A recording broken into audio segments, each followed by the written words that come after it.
Hello and welcome back to single player mode Lylat Wars. There's an enemy base there? Affirmative, General.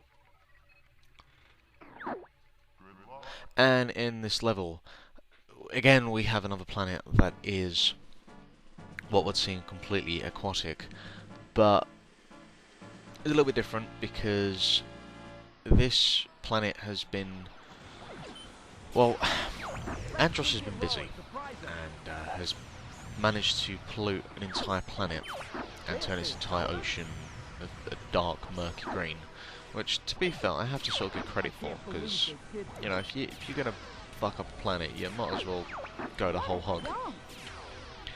This level is a little Metal Gear Solid, and there's an element of stealth involved. As you can see in the very near distance there are spotlights, and there's spotlights throughout the level, and the idea is you need to take out the spotlights before you get seen.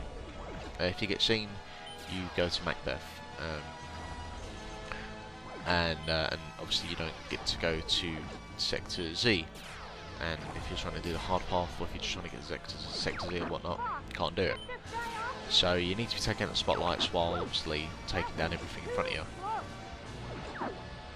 The creatures of this level, there's a bunch of sort of robots and whatnot, which are Andros creations, but some of the just normal creatures, I don't know whether they're just the marine life and the pollution just didn't work well with them. We're closing in on them, Falco. This is Cat.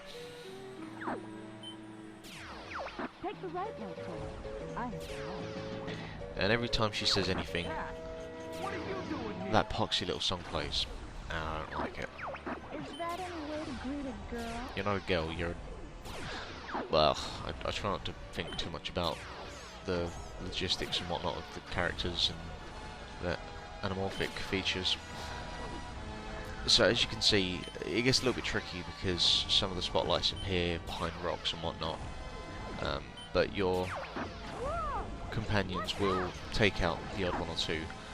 This dragon sea beast creature is invincible, so don't even bother trying to take it out because you'll be wasting your infinite supply of lasers. This is probably one of the longest levels of the game as well, but just because of the concepts and just because, you know, visually as well how it looks, it's probably one of the best levels in the game. It's a really, really fun level, and the boss is really cool as well.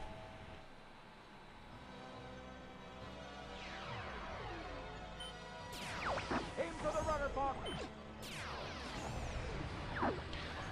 Peppy actually gives some advice which is quite handy. These gates here, they have rudders either side, and it's the only way to actually lift them. So for once Pepper gives some valuable advice there.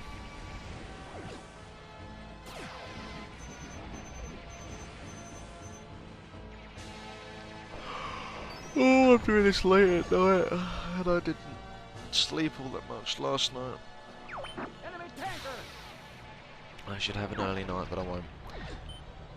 Carrying on with Fox's fraud tactics of taking down as many things that aren't actually enemies in this game.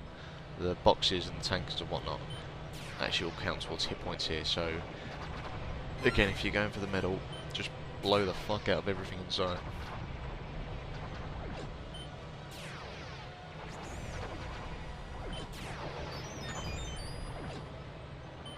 Here I go! Try not to crash. Enemy fighters spotted. Take them down. Gets a bit hectic round here. You get a whole bunch of enemies and whatnot. Make way for Cat. And Cat decides to just turn up again with a stupid little song. And doesn't really do a whole hell of a lot.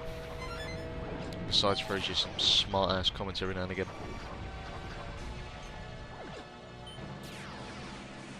Now, sort of looking ahead, if you are going for the medals and whatnot, your best bet isn't to actually go this way to get to Sector Z. There is a warp. The hell is it again? Sector Y. There's the warp with the panels there. and if you go that way, it'll take you to Sector Z, and you won't have Cat there, because if you're trying to get the medal on Sector Z, it's problematic, as you'll see when we get there. Looks like we've got company. But as you can see on this level, I'm not going for the highest score, not going out of my way to, but I'm already at like 227, so there's a lot of enemies in this level. Jeez Louise, what is that? Be careful, That it looks might like a get bunch of fuel tanks. And where you're getting all worked up about Falcon.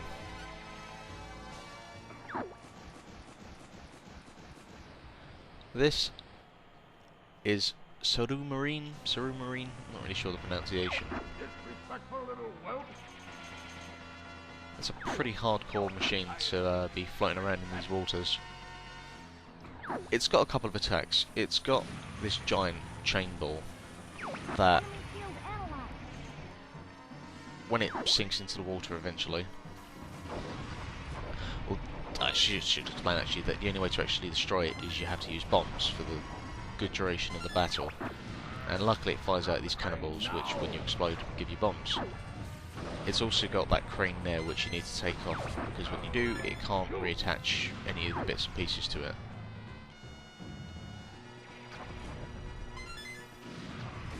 And the idea is you want to take off the sort of attachments either side of it. And I actually do a lot better in this battle than I was expecting, because I didn't even get it to submerge underwater. And when it gets to this point, you can start just firing away. And it's really, really cool, because when it goes underwater, it starts firing the chain ball at you. But if you take out, it's got like a little lens to see. If you take that out, it can't see where it's going. And he's like, oh, fuck it, just fire the damn thing anyway. It's very funny. You have to be dead to see it. But that's Zone S, and that's probably the best performance I had in front of one of the bosses yet. And yeah, fun little level. all aircraft report. And next time we'll be off to Sector Z. So until then. Everything's A-okay.